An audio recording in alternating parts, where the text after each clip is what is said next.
recognized. Thank you, Mr. Chair. First, I want to discuss the impact of cyber attacks, real-world cyber attacks that are happening today in Ukraine at the behest of Russia. Recently, the Russians cut off internet access for tens of millions of Ukrainians in one cyber attack alone. And they then cut off power for hundreds of thousands of Ukrainians in a separate cyber attack. And so I have a question for General Nakasone. We actually depict this here. It could look something like this. In a conflict situation, the CCP could aim to attack American infrastructure the same way that the Russians are attacking Ukraine, right? That's correct. Let me turn to a potential real cyber attack by the CCP. General Nakasone, so far we've discovered CCP malware in certain critical infrastructure, but they haven't been activated yet. In the event that this malware were activated, you'd be able to attribute it back to the CCP just like you did with Volt Typhoon, right? We are very good at attributing. That's correct. Now, General Nakasone, in 2018, you were at the Aspen Security Forum, and here's a picture of you 5 years ago. And you said this, which really caught my eye. It said, if a nation state decided to attack our critical infrastructure, that's above the threshold of war. Isn't that what you said? So I do recall appearing there, and from that quote, yes, and I probably would have said it differently today, Ranking Member. And then the next part of that quotation also caught my eye. You continued by saying, and we would certainly respond. And in your written statement, you talk about imposing costs on potential adversaries. So I just want you to say very clearly here, Cybercom indeed has the capability to respond decisively. It does, and this is a really important point. We cannot be episodic in looking at this threat. We need to be persistently engaged every single day with a series of different capabilities, working with a series of different partners to both enable and act. What we have done over the past 5 years is been able to look at imposing costs in a much broader fashion. Whether or not it's publishing in an unclassified manner what the adversary is doing, whether or not it's working with the Bureau, whether or not it's being able to work closely with Justice and Treasury, this is the idea of consistently being able to persistently be engaged with your adversary. I just want to send a message to anybody who's paying attention here, whether it's the CCP or anyone else who would intend to put malware into our critical infrastructure. First, we will attribute it back to you if it's activated. Secondly, that could be an act of war. And third, we will respond decisively.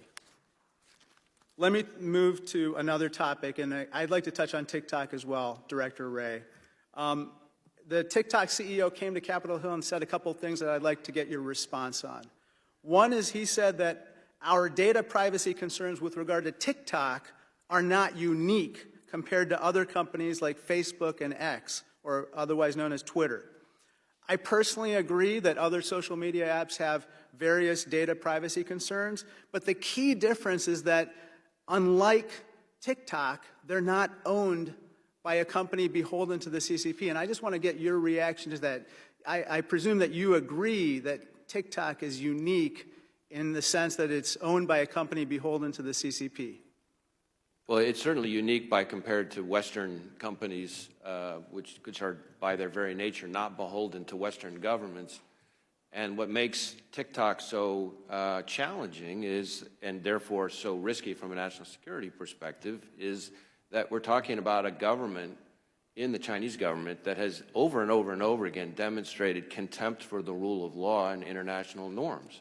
And lines that we consider very important in the U.S. and in the West between the private sector and the government, those are lines that are at best blurry, if not non-existent in the Chinese system. Yeah. Director Wray, I want to ask you about the news that you broke during your testimony. Thank you for your proactive action with regard to disrupting, remotely disabling this Volt Typhoon campaign. Couple questions. One is, in this year of elections, Obviously, Wang Yi, the foreign minister, recently told Jake Sullivan, assured him that the CCP is not going to interfere with our elections this year. How do we prevent that from happening? Well, China's promised a lot of things over the years, so I guess I'll believe it when I see it. It would be the starting point. Second, we work very hard across the interagency, all the agencies you see represented here, plus a whole host of other partners, to try to anticipate and prevent any efforts to interfere in our elections. And there have been enormous strides made over the years, not just amongst all three of our agencies, but between our agencies and state and local election officials, secretaries of state, et cetera, to try to prevent cyber interference, for example, in our electoral system. And there's, of course, also the pervasive problem of malign foreign influence in terms of disinformation campaigns and things like that. And there, again, we have to work with the private sector and not just the interagency. But all that has to be combined with the public's role in being a more discerning and media literate populace, because they have a role to play here, too. Sorry, one last. The routers you talked about, how many states were they located in? I don't have the number of states with me. I know that it was hundreds of routers, and it is a good example of the point that Director Easterly was making in her opening statement. These small office, home office routers were very outdated, which made them easy targets for the Chinese government. And these small office, home office routers were not themselves the intended targets. The targets, of course, were our critical infrastructure, but what the Chinese were doing were using these easy targets to hide and obfuscate their role in the hacking of our critical infrastructure. And so that's why the point that was made about making sure that we're not creating an easier attack surface for them is so important. Mr. Whitman. Thank you, Mr. Chairman. I'd like to thank our witnesses for joining us today. Thanks again for your service. General Nakasone, thanks so much for your 37 years of service to our nation. I'd like to begin with you. There are some that would assert that other nations conduct cyber operations. Some of those things could have consequences on entities like hospitals and water systems and power grids and other civilian targets. What makes the PRC activities like embedding latent malware into systems, what makes it unique in relation to other responsible cyber actors? Responsible cyber actors of democracies like our own do not target the civilian infrastructure. There's no reason for them to be in our water. There's no reason for them to be in our power. This is a decision by an actor to actually focus on civilian targets. That's not what we do. Let me ask this too. The ranking member talked about attribution, determining exactly who was behind the cyber attacks, and then making sure that there are repercussions for those actions. I would argue, too, it's not just about us playing defense, because we will never get out in front of the insidiousness that happens with cyber attacks and those folks that dream up ways to attack our system. But one thing that we can do very effectively is to have a very robust offensive capability as a deterrent, so that folks understand, like China, that if there is a cyber attack on this nation that goes after our critical infrastructure, that what will be coming back their way will be orders of magnitude greater. First of all, do we have the capability to do that? And if so, do we communicate that in various ways so that China knows what the consequences will be if they take such an action? We do have the capability, and we're very, very good, the best. And in terms of the way that we communicate it in many different ways. From our policymakers who have these discussions, to the exercises that we conduct, to the real-world examples that we do with a series of different partners. The other thing that I would tell you is that, first of all, is that we have discovered what they're doing and we have exposed it. Secondly, the partnerships that exist here between our agencies and our commands is something that concerns the Chinese. And finally, it's the work with the private sector that gives us scale. They may have 50 to 1, but when we have the private sector, we outnumber them. So, Nakasone, I'm also very concerned about the CCP prepositioning within our critical infrastructure like oil and gas pipelines. Give me a reason why someone would preposition in those critical infrastructure, and what conclusion should we reach as Congress and the American people from these reports? As Director Easterly talked about, this is an attempt to provide the Chinese options in crisis or conflict. When we have discovered them in these critical infrastructures, the first thing that we need to do is to make sure that we get them out. And the second thing is that we need to have a vigilance that continues onward. This is not an episodic threat that we're going to face. This is persistent. This is the generational piece that Director Wray talked to. We have to operate every day. We have to have a vigilance. We have to have offensive and defensive capabilities. Director Easterly, you talked about holding software companies liable for the software that they've written for a variety of different sources, especially the electric grid. Give me your perspective on how we would most effectively do that. How could we do that in a timely way? How could we make sure that it's done in two ways to make sure that any future software that's written is held liable for its vulnerabilities? And how do we retroactively then address software that's already there that exposes those liabilities? Yeah, thank you for the question. As you pointed out, this is both a current problem and a legacy issue. Yeah.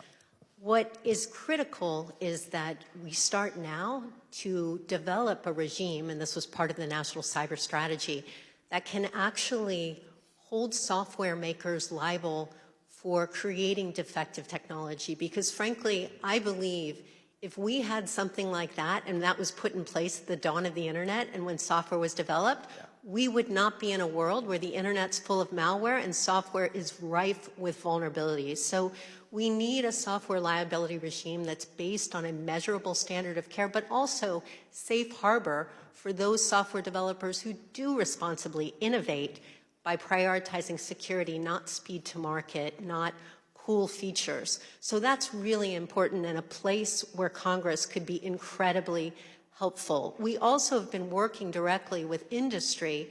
As General Nakasone pointed out, the force multiplier of having their presence in all of these discussions, industry to put a priority on secure by design software as well as international partners.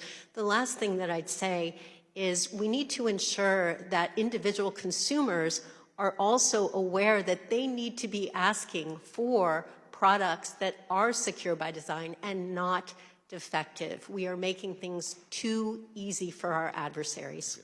Thank you, Mr. Chairman. I yield back. Ms. Castor. Thank you, Mr. Chairman. Thank you all for being here today and everything you do to keep Americans safe. Director Easterly, I understand a high percentage of cyber attacks in the U.S. are in the energy sector. How would you characterize the cooperation, the proactive nature of public and private entities across the energy sector? Yeah, thanks for the question. So as the National Coordinator for Critical Infrastructure Resilience and Security, we work with what's called sector committees, essentially, that have representation from critical infrastructure owners and operators. One of the things that I found most impressive since I came into this role is that the energy sector, the people at that table are CEOs. And you do not see that across every sector. And that really shows that CEOs in the energy sector understand this issue and understand the need to make significant investments in their cybersecurity and in their cyber resilience. And so that is a very positive thing.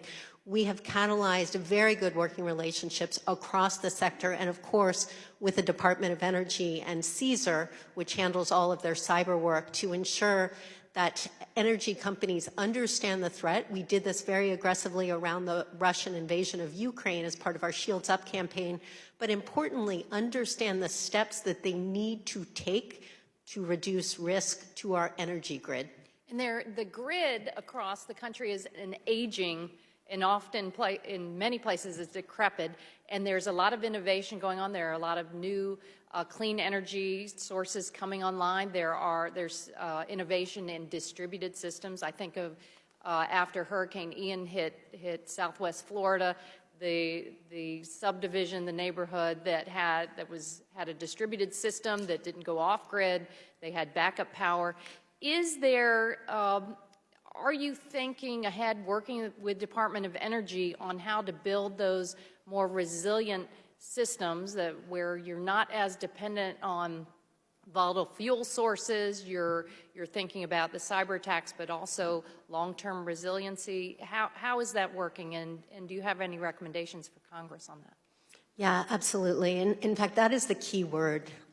We are living in a highly digitized, highly vulnerable, highly connected world where, frankly, it is impossible to prevent all bad things. It's impossible to prevent disruption. So we have been working with our interagency and our industry partners to focus on that resilience, to expect that there will be disruption and to be able to continue to operate through a disruption and to recover. And some of the exercises that we've worked on with our industry and our federal partners really double down on that concept. Incredibly important. To the point about the aging energy grid, it sort of goes back to Congressman Whitman's question about legacy infrastructure. We also have to ensure that we are investing in building resilience into the legacy infrastructure. It's a difficult thing to do. I'm encouraged that there may be some use of artificial intelligence to help us rewrite some of the code bases, at least in the technology world, where you have very sketchy code that is creating vulnerabilities. We could actually help to shore it up. And do you want to say anything about these aging routers that Director Wray referred to with Volt Typhoon, and how are they targeting Americans, and what folks need to know? Yeah, thanks for the question. So just to help folks understand, and my teammates can weigh in as well, when we talk about malware has been mentioned several times. This is actually not a malware issue. And that's why the name of that cybersecurity advisory was Living Off the Land. What these Chinese cyber actors are doing is essentially finding a vulnerability and then finding ways to live within a computer's operating system. So they're actually very, very hard to detect because they look like any other person who's operating on it, and they've elevated their ability to act like a system administrator. So you really can't tell that's a Chinese actor. That's essentially what they're doing on these routers so that they can build these large, essentially, botnets for command and control to allow them to have a launching pad on our critical infrastructure where they take advantage of yet another vulnerability. So the routers themselves may not be aging. They just essentially were created to be terribly insecure. They don't update their software. They allow for very insecure interfaces with the internet. And I think just today, at some point in time, CISA and FBI will actually publish what we call a Secure by Design alert, specifically for the manufacturers of routers and those small office, home office capabilities that Director Wray talked about, of the very basic things that need to be done to shut off the Chinese cyber actors from using these routers as launch points. Thank you. I yield back.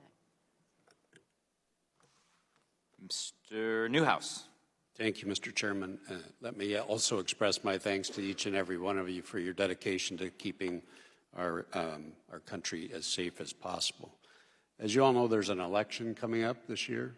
The ranking member broached the subject. I wanted to delve a little deeper into this notion of election integrity.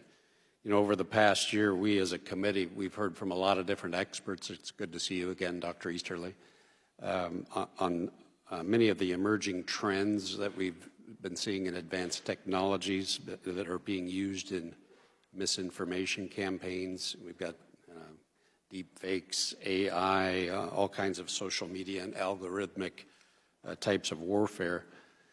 You know, certainly the four countries, China, Russia, Iran, North Korea, keep coming up, but there's also a lot of non-state actors that we hear about as well. So I've got several questions, I think not directed to any of you, but all of you, if we have time to weigh in.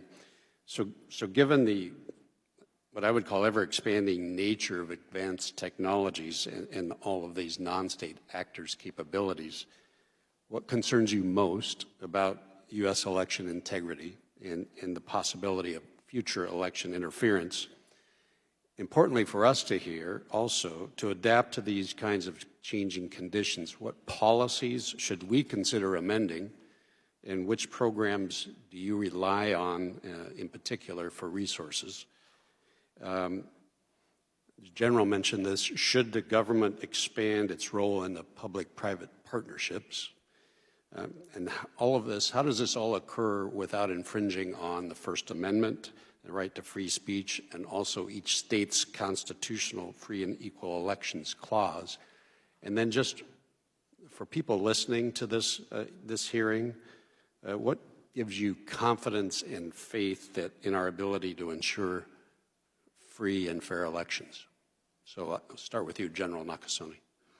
Let me start with the last part of your question, Congressman, which is we've done this before and we've done it successfully before. 2018, 2020, 2022, all of the agencies at this table have been working together. This is our fourth effort in terms of election security, and I'm very confident in terms of what we will be able to deliver, a safe and secure election. That's based upon the fact that not only has our methodology gotten better, but our partnerships have expanded. It's not just the partners at this table, it's the private sector. It's understanding internationally where we need to be able to partner and see what adversaries are doing outside the United States and do that very effectively. It's a really important question. Thank you. So CISA serves as the sector risk management agency for election infrastructure security. So we lead the federal effort to support state and local election officials who are those on the front line of managing, administering, and defending election infrastructure. I have confidence because of the enormous amount of time that I've spent with secretaries of state, chief election officials, state election directors who work every day to ensure that they can effectively defend their election infrastructure from the full range of threats, from cyber threats, from physical threats, from operational risks, and from foreign malign influence. And I think what's incredibly important is for the American people to understand the enormous amount of work that's been done with our partners in the federal government, but at the state and local level and with industry to improve the security and the resilience of our election infrastructure. One thing to note that it's the diversity and decentralization of our election infrastructure because it's managed by state, by 8,800 separate jurisdictions around the country. That heterogeneity gives it resilience. And there's also enormous amounts of controls, physical, technological, procedural, that keeps that infrastructure resilient. So the American people should have confidence in the integrity of our election infrastructure, and every American, if they have any questions about it, serve as a poll worker, serve as an observer, talk to your local election officials, and ask them questions. It's a transparent process, but everybody should support their election officials who are working hard to ensure the integrity of our most foundational democratic process. Thank you. Mr. Ray.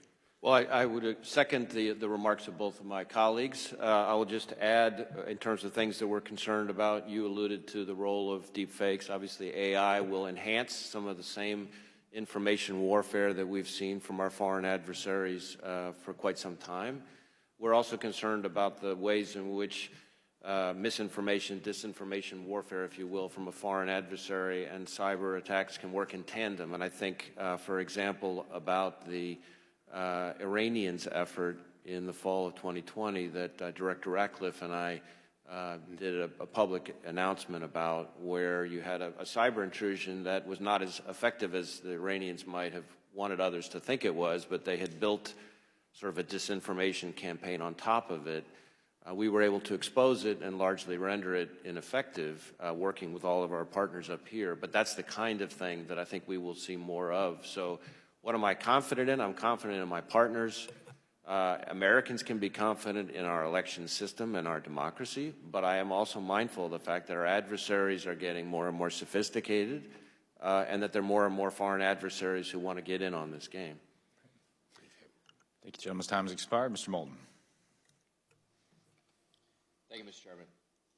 It's easy to think of the threat not working. Maybe that would help. Thank you, Mr. Chairman. It's easy to think of the threat posed by the Chinese Communist Party as something far away. They may be carrying out a genocidal campaign against ethnic minorities in their own country. They may be building more nuclear weapons more quickly than any other country in the world. And they may steal secrets from our military and our private businesses every single day. But your testimony makes clear that what the Chinese Communist Party is also doing right now is positioning themselves to change the lives of every American in ways that we wouldn't expect every single day, to cut us off from our water or electricity whenever they want, to take control of our phones or our personal data, to take out the GPS system that we rely on that helps our kids get home. Those of us who see classified intelligence have seen China building these capabilities for years, but most of our critical infrastructure, our electricity and water and rail systems, they're run by state and local governments or the private sector. They may not understand these threats. So, Director Easterly, how do we in the federal government ensure that these entities are protecting the system so vital to all of us? How do I convince a small town in my district like Marblehead, a town of 20,000 where I grew up, to invest in cybersecurity to stop the Chinese military? I mean, I'm all for holding software makers accountable, but if a water authority doesn't update their software for 10 years, that may be too late. So how do we protect ourselves today? Yeah, it's a great question. So we have to attack it both at the software developer level, but then, of course, at the software user level. But as we know, many of these public utilities and even smaller critical infrastructure entities are target-rich but cyber-poor. They might have two people who are focused on security, and they're the same two people who are doing administration or the finances for the company. And so one of the things that we've done with the support of Congress is built a very large field force of advisors and subject matter experts to be our frontline forces to work with all of the critical infrastructure owners and operators, the businesses large and small, to ensure that they are aware of the free services that we have that can make it easy on these entities to actually ensure their security and resilience. So very basic things. I think that a lot of entities probably don't know those exist, and so this is a place where we'd love to work with you on the committee to make sure these small towns. That would be fantastic. CISA.gov, all our free stuff. But the other thing, just one last point, basic cyber hygiene. It's not rocket science. If they do the basics, they can